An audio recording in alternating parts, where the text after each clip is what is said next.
안녕하세요. 와인 전문 강사 남은경입니다. 지난 시간에 독일 와인을 우리가 공부를 했는데 이번 시간에는 구대륙 와인, 스페인 와인을 함께 학습해 보는 시간을 갖도록 하겠습니다.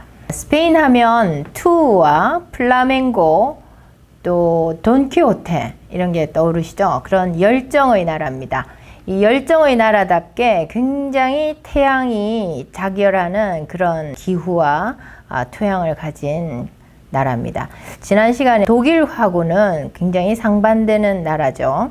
독일은 일조량이 부족해서 라인강의 그 복사열까지 활용해서 경사진 곳에다가 포도밭을 경작을 해서 포도밭에 골고루 햇빛이 들어갈 수 있도록 언덕에다가 이렇게 포도밭을 경작을 하고 농부들이 말뚝을 받고 자의를 매서 경사진 곳 70도의 경사진 언덕을 일일이 손으로 관리하고 손으로 재배하는 그런 나라가 독일 와인인데 비해서 스페인은 이 씨만 그냥 길거리에 뿌려 놓아도 포도가 자랄 수 있을 정도의 굉장히 뜨거운 태양을 가진 일조량이 너무나 풍부한 그런 나라입니다. 그러다 보니 스페인은 포도 경작지가 세계 제1위입니다. 그러니까 포도 경작지가 그만큼 넓어요. 그럼에도 불구하고 와인의 생산량은 세계 3위입니다.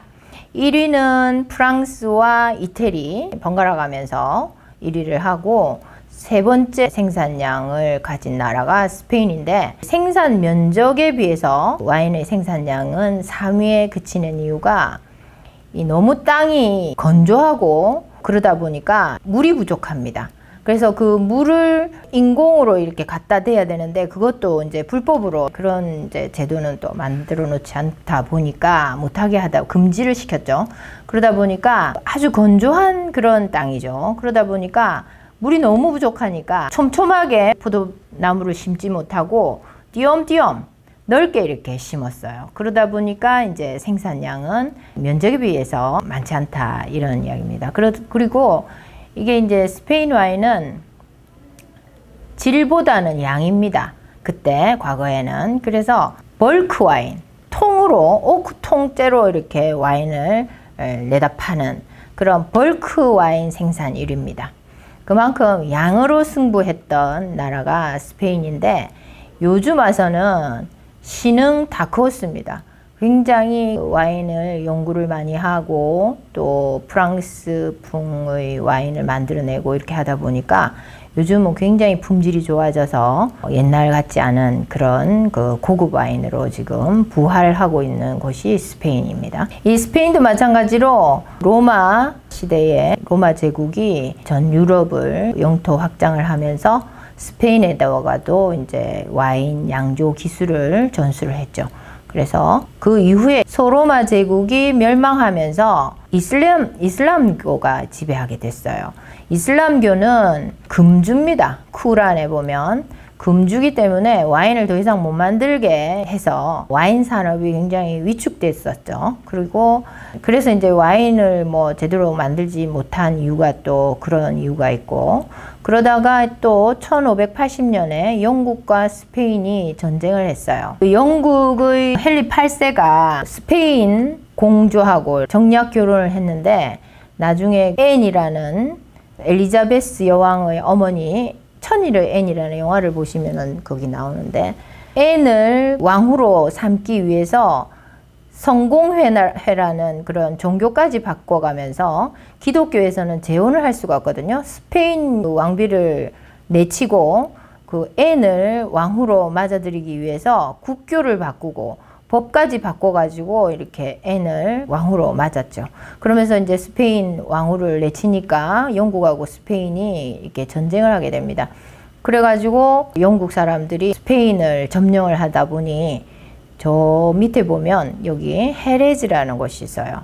이 헤레즈라는 곳에 와인이 그 당시에 이제 유명한 세리주가 그때 있었거든요. 이 세리주를 약탈을 해가지고 가서 영국 왕실에 갖다 주고 영국 사람들이 마셔보니까 너무 맛있는 거예요. 그래서 환호하게 되고 스페인의 세리주를 정식으로 수입하는 그런 국가가 됐죠. 영국은 북위 50도 이상이기 때문에, 그러니까 양조용포도 북방 한계선을 넘어가서 양조용포도가 자랄 수 없는 나라가 영국이에요. 그러다 보니까 영국은 와인이 생산이 되지 않죠. 그래서 한때 중세시대 때 그 300년 동안 프랑스의 보르도 땅이 영국 땅이었어요. 중세시대에 보면 프랑스 지도의 반은 영국 땅이에요. 노르망디 지역하고 보르도 지역이 전부 다 영국 땅이었죠. 보르도 지역의 엘레오누르라는 공주가 영국 왕하고 결혼하면서 보르도 땅을 지참금으로 가져갔죠. 그래서 보르도 땅이 300년 동안 영국 땅이었어요. 그래서 보르도의 와인을 영국 사람들이 아주 손쉽게 마시다가 100년 전쟁이 일어났죠. 프랑스가 보르도를 탈환하기 위해서 벌인 전쟁이 100년 이상 지리하게 끌었죠. 그러다가 그 잔다르크가 나타나서 이겨가지고 프랑스 보르도 땅을 되찾게 되죠. 그 이후에는 이제 보르도 와인을 영국 사람들이 못 마시니까 또 세금을 굉장히 많이 부과하고 이러다 보니까 그 뒤에는 이제 보르도 와인을 먹을 수가 없었어요. 그러다 보니까 스페인과 포르투갈의 와인에 눈을 돌리게 됩니다. 그러다가 보니 이 세리주가 인기가 있게 됐고 또 포르투갈의 포트 와인까지 아주 스페인과 포르투갈의 와인 산업이 굉장히 발달하게 된 계기가 됩니다. 그래서 이제 스페인이 오히려 이제 그 전쟁 이후로 세리주를 수입해 가서 오히려 스페인 와인이 굉장히 발전하게 되죠.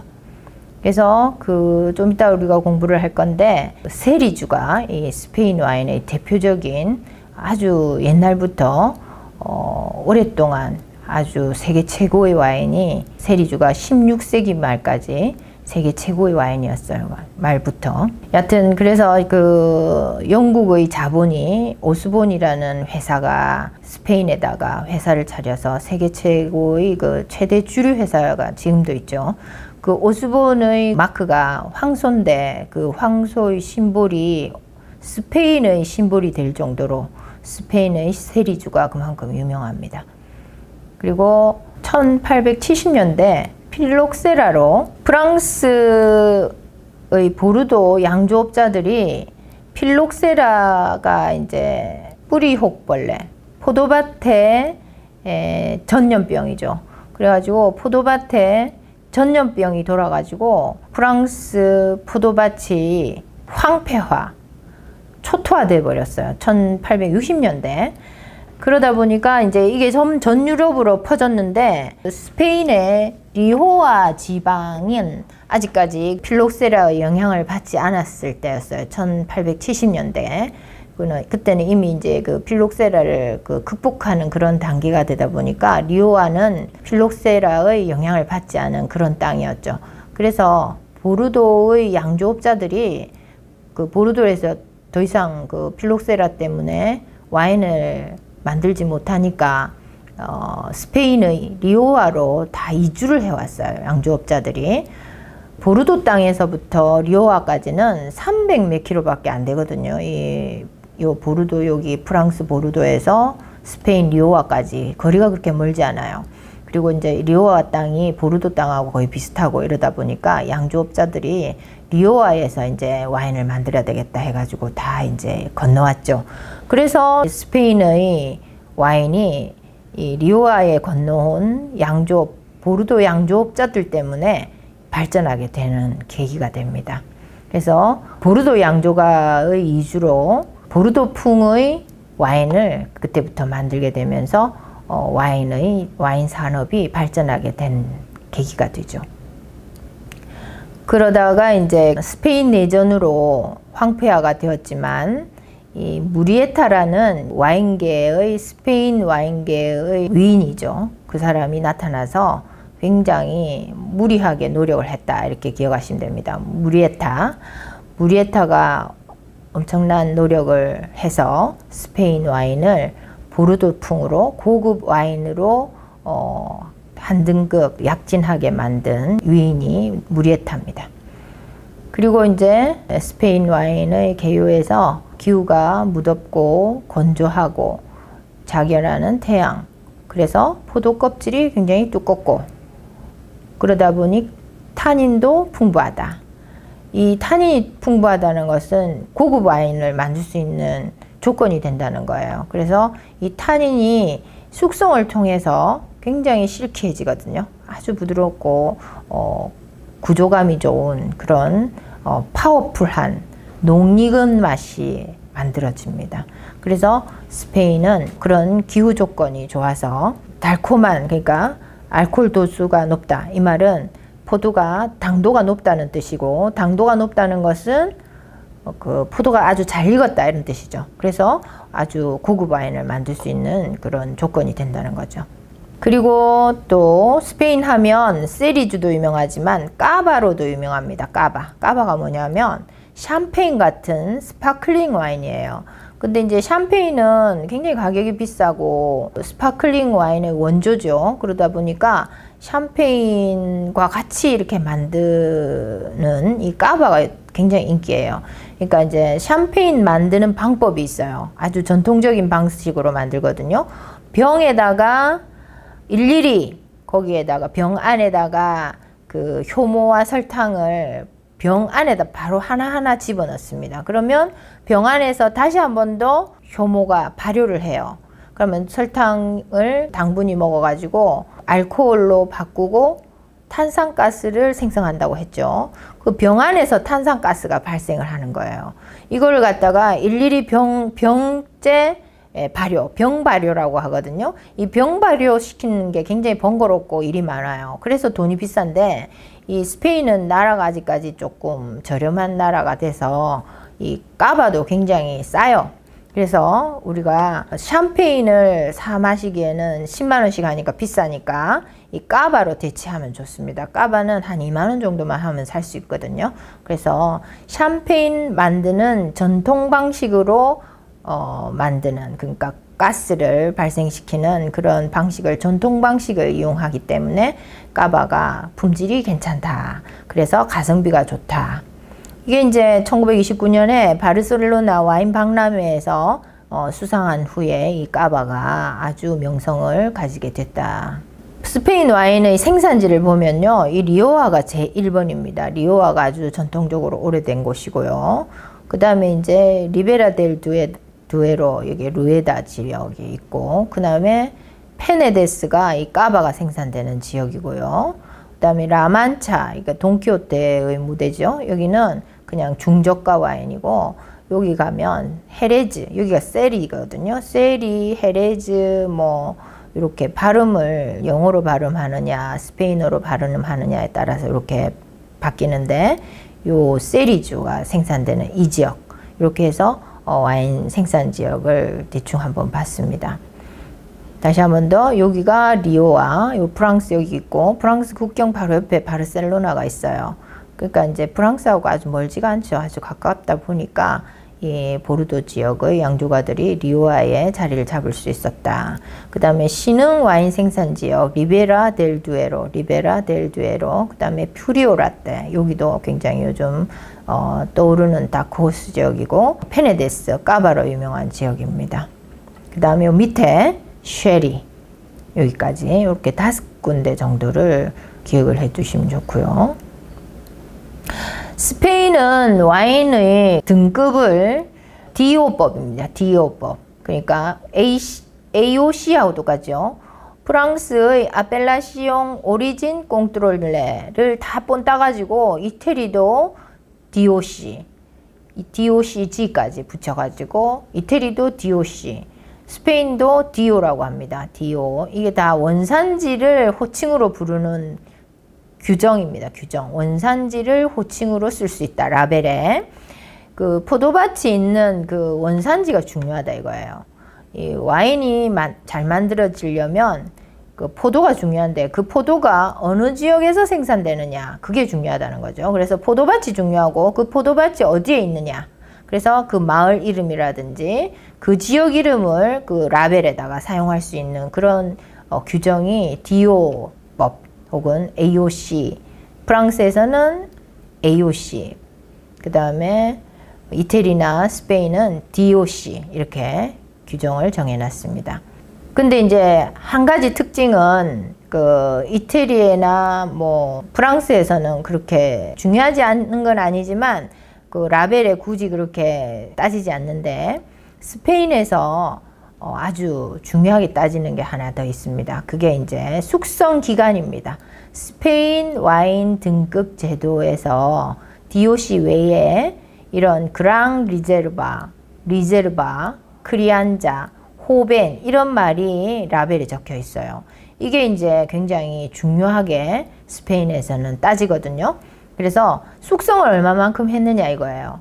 그래서 스페인 그 포도 품종이 숙성을 많이 할 수 있는 그런 좋은 조건의 포도라고 했습니다. 그래서 그러다 보니까 그 타닌이 풍부하니까 오랫동안 숙성을 하면 할수록 좋은 거예요. 그래서 그 포도가 영양가가 있고 잘 익었고 고급 포도알일수록 오랫동안 저장을 하고 숙성을 시킬 수 있는 잠재력을 가지고 있는 거죠. 그래서 오랫동안 그 숙성을 오크통에서 숙성을 하고 또 병에서도 숙성을 하고 이게 최소한 5년이 되어야 되는 것이 그랑 리제르바입니다. 그래서 이런 등급은 이렇게 병에 저기 라벨에 이렇게 적혀 있어요. 그런 그랑 리제르바 같은 경우에는 굉장히 고급이라고 볼 수가 있겠죠.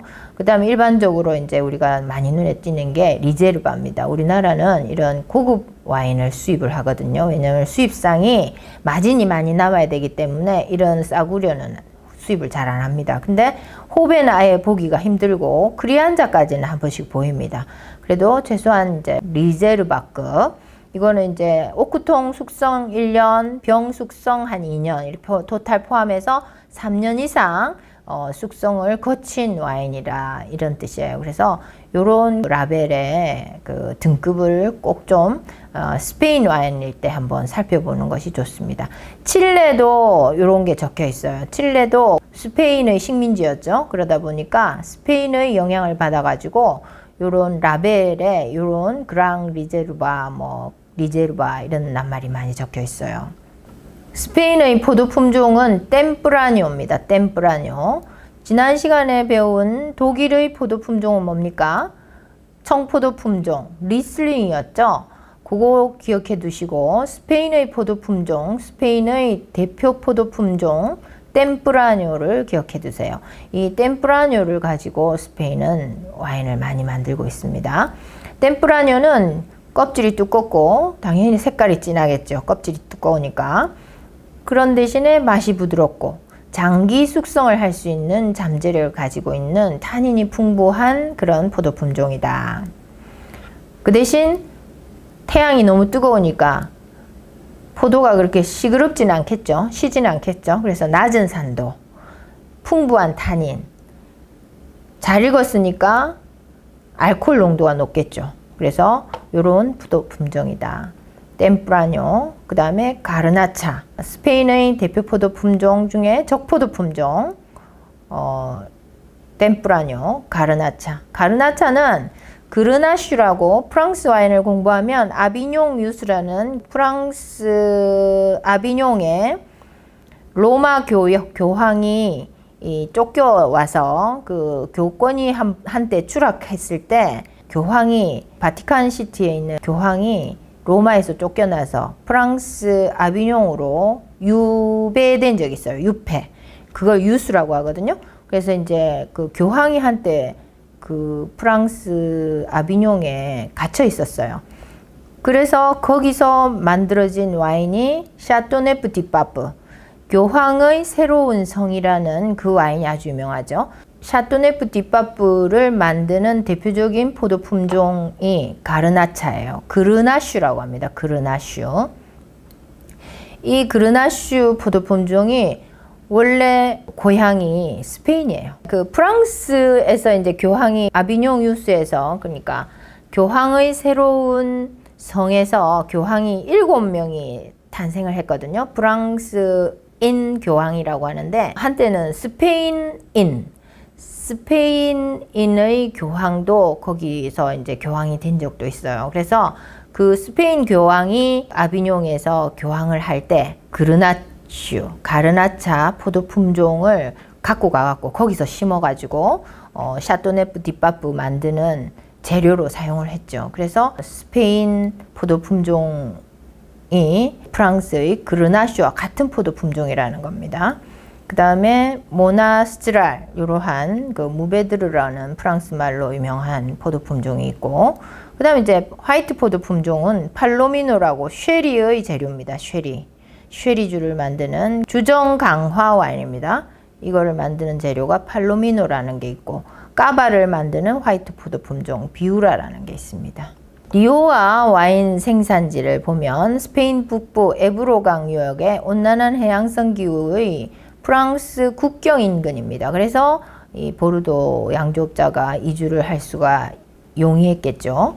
필록세라 이후에 보르도 양조업자가 와서 프랑스 작은 오크통을 기술 전수했습니다. 프렌치 오크통은 쪼매나거든요. 작거든요. 그래서 이 오크통이 작아야 오크통의 향이 그 와인에 많이 반영이 돼요. 부여가 되죠. 그래서 프렌치 오크통은 특히 작다는 겁니다. 그런 기술을 전수를 했습니다. 그리고 리오아가 스페인의 최고 와인 생산지. 그 와이너리를 하나 보면요. 마르케스 데 무리에타, 아까 얘기했죠. 스페인 내전으로 황폐해진 그 나라의 와인 산업을 부활시킨 위인 무리에타라는 사람입니다. 이 사람이 스페인 와인의 개척자라는 명칭을 갖고 있죠.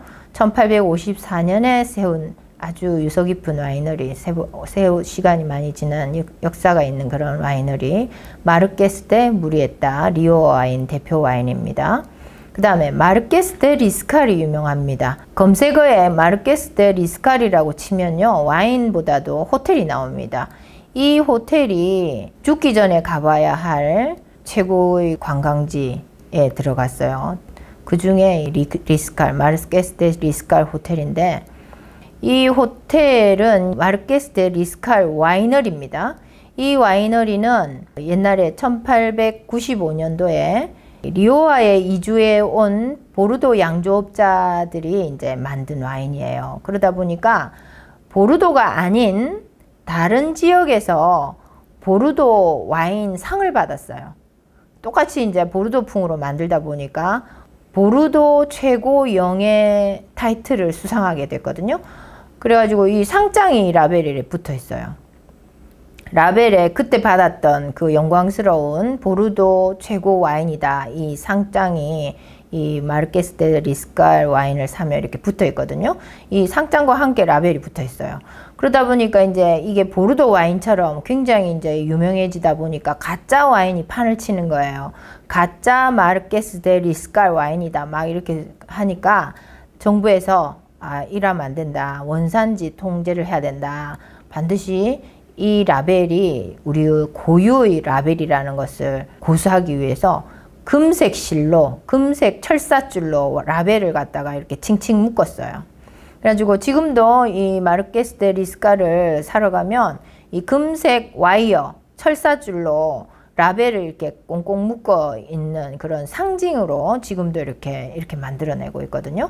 그래서 이 라벨을 손대지 마라 이거죠. 그런 걸로 유명한 스페인 왕실 공식 지정 와인입니다. 그리고 이 마르케스 데 리스칼이 그만큼 유명하다 보니 와이너리 호텔, 시티 오브 와인이라고 해서 와인 복합 문화 공간을 만들어 가지고 세계적인 건축가 프랭크 게리라는 미국 설계사가 와서 세계 최고 럭셔리 부티크 건축물상을 받을 정도로 멋진 호텔을 지었어요. 이게 지금 그 플라멩고 아시죠? 스페인의 그 무희가 주는 플라멩고 무희의 드레스를 본딴 형상으로, 드레스가 이렇게 몸을 동작을 흔들 때마다 이렇게 막 물결치는 그런 모습이죠. 이런 걸 형상화한 그런 그 디자인의 건축물입니다.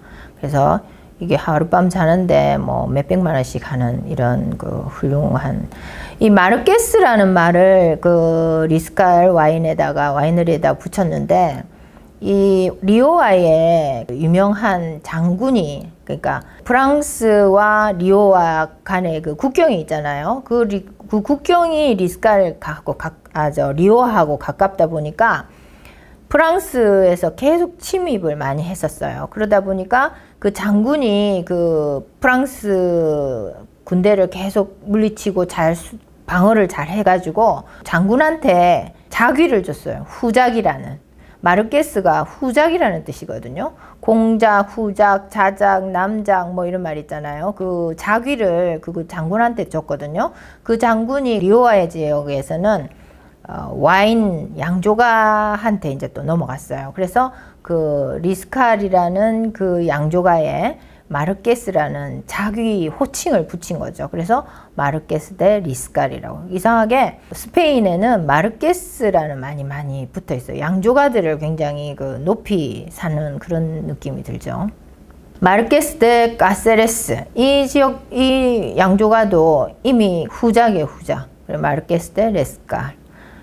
까레레스. 후작. 미국 레스토랑에서 가장 많이 판매되는 스페인 국왕이 취한 와인이고 빅3 테너 콘스토 공식 와인인 마르케스 대 까세레스라는 리오아 와인도 있고 리오아 와인 지금 봅니다. 그 다음 보데가스 무가. 이 무가 와인도 아주 유명한 와인이에요. 스페인 와인 하면 또레 무가가 더 유명하죠. 또레는 타워라는 뜻이에요. 무가보다 한 등급 위에 와인이거든요. 리오아 와인, 리오아라고만 적혀 있어도 고급 와인입니다. 스페인 와인에서는 리오하 이렇게 적혀 있으면 고급 와인에 들어가고요. 여기 보면 리제르바 이렇게 적혀 있죠. 보데가스가 뭐냐면 와이너리라는 뜻이에요. 스페인 말로. 그래서 스페인에서는 보데가스라는 말로 뭐 프랑스의 샤또 이런 뜻하고 같은 말입니다.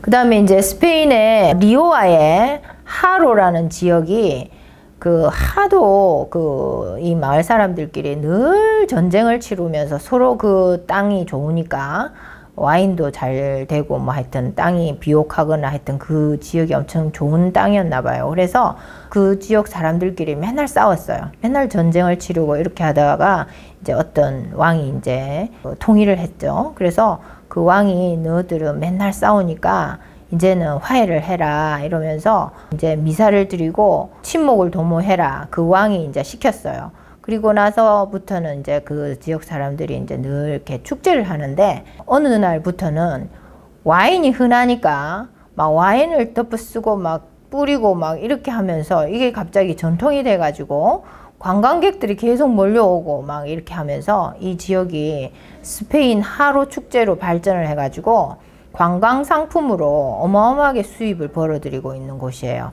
그래서 리오아의 와인 전투. 이 사람들은 이제 이날 흰 옷을 입고 다 산 정상에 올라갑니다. 가가지고 그 조상들한테 미사를 드리고 그 다음에 이제 서로 이렇게 와인을 뿌려가면서 재미있게 이제 축제를 즐기죠. 그리고 나서 소세지라든지 닭고기라든지 뭐 이런 거 와인하고 많이 마시고 내려와서는 시에스타를 즐깁니다. 시에스타가 이제 그 더운 지역에 있는 낮잠 자기 시간이거든요. 그래서 이제 낮잠을 즐기는 그런 스페인의 아주 여유롭고 정열적인 그런 모습을 볼 수 있는 축제입니다. 그리고 이제 두 번째 스페인 와인 생산지 리베라 델 두에로. 리베라 델 두에로의 우니꼬를 기억해 두시면 좋습니다. 스페인의 로마네 꽁띠. 로마네 꽁띠가 프랑스에서 가장 비싼 최고의 와인이죠. 그 와인처럼 가격이 어마어마하게 비싸요. 몇천만 원씩 하는 그런 그 와인인데 유니크라는 영어와 똑같은 특별한 이런 와인이다. 이게 이제 리베라 델 두에로에서 생산되는 특별한 와인. 그 와이너리가 베가 시실리아. 보데가스 베가 시실리아입니다. 그 다음에 핑구스라는 와인을 한번 주목해 주시면 좋아요. 이건 한 8만 원 정도에 제가 샀는데 이 포도 뿌리가 심볼 마크입니다. 이 와인 라벨에 보면 포도나무의 뿌리가 이렇게 그려져 있거든요. 사진으로 나와 있죠. 이 마크가 있으면 아주 맛있는 와인이에요. 핑구스. 리베라 델 두에로에서 핑구스라는 이 사람이 이름이 핑구스예요. 핑구스라는 사람이 만든 와인인데 슈퍼 스페니쉬 와인. 와인계의 신데렐라라고 불리는 로버트 파커 아시죠? 로버트 파커가 세계적으로 영향력 있는 와인 평론가죠. 이 사람이 극찬을 한 와인이에요. 극단적으로 포도를 선별해서 진짜 최고 좋은 포도 알만 가지고 만든 와인이에요. 근데 이제 우니꼬 이런 거는 너무 비싸지만 핑구스는 한 7, 8만 원 하면 살 수 있으니까 한번 아주 맛있는 와인이니까 한번 드셔보시기를 바랍니다. 그 다음에 이제 까바로 유명한 스페인 와인 생산지 세 번째 페네데스. 카탈루니아, 바르셀로나죠. 이 지역의 까바, 샴페인 양조 방식으로 병 발효를 하는 곳이 페네데스. 또레스라는 아주 유명한 스페인 최대 세계적인 와인 제조업체가 있는 곳이에요. 또레스. 그 제조업체에서 만든 마슬라 플라나 이거 이제 마트 와인샵에 가면 있는데 이것도 괜찮거든요. 올림피아드 1위. 이 칠레나 미국에 진출해 갖고 미구엘 또레스라는 이 분이 칠레에 가서도 합작해서 만들어내는 유명한 그 와인입니다. 마슬라 플라나. 그 다음에 마트에 아주 흔하게 볼 수 있는 프레시넷. 요게 이제 까바 대명사죠. 대기업입니다. 대기업. 이게 뭐 만 얼마밖에 안 하니까 한번 추천드립니다. 까바로 유명한 대기업. 그 다음 프리오라트의 스페인의 가장 유명한 스페인 와인 산지 카탈루니아 지역에 아까 페네데스 옆에 있어요. 비탈진 곳에서 수도사들이 800년 이상이나 경작해온 유서 깊은 지역입니다. 레르미타, 스페인의 페트리스라고 불리는 곳입니다. 그 다음에 쉐리, 헤레스라고도 하고 세레스라고도 하고 쉐리라고도 하는 지역 이름입니다. 지역 이름이자 와인 이름이죠. 주정 강화 와인이에요. 영국 사람들이 이 지역의 그 쉐리주에 반한 이유가 영국 사람들은 날씨가 춥기 때문에 알코올 도수가 좀 높은 걸 좋아해요. 그래서 포트 와인하고 이 쉐리 와인을 좋아하는데 주정 강화 와인을 만들어 가지고 거기다가 브랜디를 섞는 거죠. 그러니까 주정을 강화하는 거예요. 그래서 더 이상 산화가 되지 않도록 만드는 그런 와인이죠. 그래서 이 와인은 특별히 산화를 미리 시켜가지고 이렇게 오크통에다가 가득 채우지 않고 요만큼 비웁니다. 그러면 여기가 이제 공기에 노출되어 있다 보니까 막 곰팡이 같은 게 이렇게 펴요. 그러면 이게 막을 형성하죠. 그러면 여기는 이제 산화가 안 되는 거고, 어떤 거는 또 올로로스 같은 경우에는 아예 밖에 내놔요.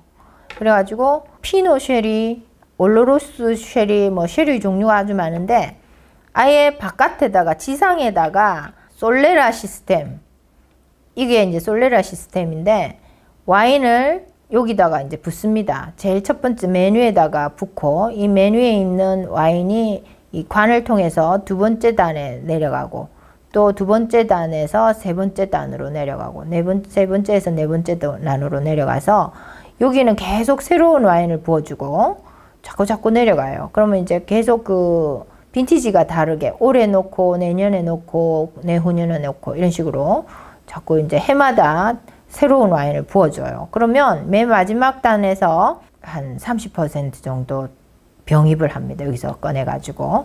그러면 이제 세월이 많이 지난 그런 와인이 되겠죠. 그렇게 해서 숙성을 하는 그런 시스템이 솔레라 시스템.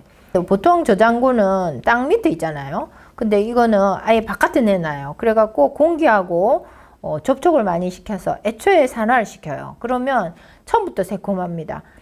그러면서 이제 발효가 다 끝난 뒤에 드라이한 화이트 와인에다가 브랜디를 첨가하는 거죠. 그러면 더 이상 상하지 않죠. 그렇게 해서 영국으로 쉽게 수송이 되는 거예요. 영국 사람들이 와인을 좋아해서 스페인이나 포르투갈 와인을 자기 나라로 수송하는 과정에서 이 와인이 전부 다 쉬어 빠져버리는 거예요. 그 옛날에는 교통이 발달되지 않아서 스페인에서 영국으로 가는 도중에 이게 시간이 많이 지나가잖아요. 그러면서 가다 보니까 와인이 가면서 다 쉬어 빠져가지고 영국에 도착하면은 뭐 거의 시금털털한 그런 와인이 돼 있으니 그거는 도저히 안 되겠다 해서 거기다가 이제 브랜디를 부어봤어요. 그랬더니 그 브랜디의 독한 그 그 알코올 농도 때문에 더 이상 와인이 상하지 않는 거예요. 산화가 더 이상 안 되는 거죠. 그래서 포트 와인도 그렇게 해서 잘 이제 수송이 되는 거죠. 그래서 영국 사람들은 브랜디까지 첨가되어 있으니까 알코올 도수도 높잖아요. 그래서 추운 영국에서는 몸이 따뜻하게 해주는 알코올 도수가 높은 걸 좋아하는 거예요. 그래서 주정 강화 와인이 인기예요. 근데 이제 포트 와인 같은 경우에는 발효 도중에 브랜디를 붓고, 쉐리 와인은 발효가 다 끝난 다음에 브랜디를 붓고, 그 차이가 있어요. 그래서 포트 와인은 발효 도중에 브랜디를 부었기 때문에 발효가 중간에 멈춰버려요. 그러면 잔당이 남는 거예요. 그래서 포트 와인은 굉장히 달콤하고 맛있는 그런 와인이 되고, 쉐리 와인은 발효가 다 끝난 뒤에 브랜디를 부어서 산화를 더 이상 시키지 않도록 해서 영국까지 수송을 하게끔 만드는 그런 이제 차이가 있죠. 그래서 이제 쉐리하고 포트 와인, 이제 같이 이제 포르투갈의 그 주정 강화 와인 포트 와인도 한번 살펴보겠습니다. 이 포르투갈에 포르투라는 항구가 있어요. 이 항구에서 와인을 전부 다 직접 다 모아요. 그래가지고 집하지라고 하나 그런 식으로 해서 그 와인을 전부 다 모아서 거기서 포르투라는 항구에서 이제 다 배에 선적을 해서 영국으로 이제 실어 나르는 그 장소가 포르투라는 항구였어요. 항구 도시. 이 포르투라는 항구 도시에서 이제 포트 와인이 이제 계속 수송이 됐거든요. 그러다 보니까 이 포르투를 나중에 이제 포트라고, 아무 데서도 절대 포트라는 말을 쓸 수 없도록 원산지 명칭 지정 제도를 1756년에, 그러니까 아주 옛날이죠. AOC 제도가 1930년에 프랑스에서 만들어진 거에 비하면 1756년 같으면 한참 옛날이잖아요. 그 옛날에 원산지 명칭 제도를 도입했다는 것은 그만큼 세계 최고의 오래된 그 원산지 명칭 제도라고 볼 수가 있어요. 그래서 이제 그 지역이 원래 이름은 오포르토라는 그 항구 도시 이름이거든요. 와인을 만든 장소가 아니고 와인을 모은 장소예요. 모아서 집파지가 돼서 거기서 배에 실어가지고 이제 영국으로 실어 날랐죠. 그래서 그쪽의 이름을 따서 그냥 오포르토를 포르토라고 했고, 포르토의 영어 발음은 포트예요, 포트. 그래서 항구도 포트라고 하거든요. 그 우연히 이제 비슷한 이름이 돼서 포트 와인이라고 합니다. 영국 사람들은 아이가 태어나면 바로 포트 와인을 하나 사요. 그래가지고 그 포트 와인을 20년 동안 묵혔다가 그 아이가 성인식을 치를 때 이 와인을 개봉을 하는 거예요. 그러면 굉장히 병숙성이 오래돼가지고 아주 맛있는, 포트 와인은 20년씩 이렇게 30년씩 이렇게 숙성을 할 수가 있거든요. 병숙성을. 그렇게 하면 더욱더 맛있는 와인. 이게 왜냐면 그 알코올 농도가 높기 때문에 오랫동안 또 숙성을 할 수가 있어요. 그래서 달콤한 이 포트 와인을 영국 사람들은 굉장히 좋아해갖고 한때 가장 인기 있던 와인이 이 포트, 쉐리 이런 브랜디를 첨가한 그런 주정 강화 와인이 영국인들의 사랑을 받았던 와인 중에 하나입니다. 그래서 영국 사람들은 이렇게 수입을 하기 때문에, 자기들이 돈을 주고 와인을 사기 때문에 영국 사람들 입맛에 맞춘 그런 와인들이 그 전 세계에 많이, 사는 사람이 임자니까 많이 만들어지고 있어요. 그래서 포트 와인, 쉐리 와인. 그리고 이제 다른 점은 쉐리 와인은 발효가 다 끝난 뒤에 그 브랜디를 붓는다. 그 다음에 포트 와인은 발효가 되고 있는 중간에 브랜디를 부어가지고 발효를 멈추는 거예요. 높은 도수 때문에 이제 더 이상 발효가 되지 않죠. 그러다 보니까 달콤해지는 거죠. 그렇게 해가지고 달콤한 와인이 되는 거예요. 그래서 세계 2대 디저트 와인이라고 하죠. 달콤하기 때문에 케이크나 쿠키나 달콤한 후식과 함께 즐길 수 있는 와인이 이 포트 와인. 그래서 아까 말했던 그 세계 3대 디저트 와인이라고 할 수 있는 그 소테른, 그 다음에 독일 와인 중에서 트로켄베른 아우스레제 아이스 와인, 헝가리의 토카이 와인, 그 다음에 포르투갈의 포트 와인 이런 것들이 전부 다 디저트 와인이라고 할 수 있습니다. 스위트한 와인이니까. 그리고 세계 3대 주정 강화 와인은 포르투갈의 포트 와인과 스페인의 쉐리 와인, 그 다음에 또 포르투갈의 마데이라라는 와인이 있어요. 마데이라가 포르투갈 옆에 있는 조그마한 섬인데 대항해 시대에 영국 사람들이 이 식민지를 개척하러 가는 도중에 이 마데이라에서 쉬어서 이제 거기서 다시 재정비를 해갖고 다시 이제 식민지를 개척하러 갔거든요. 그래서 이 마데이라에서도 와인이 많이 발달했어요. 거기에 이제 이런 달콤한 마데이라라는 와인도 굉장히 달콤하거든요. 그 와인도 발달하게 됐죠.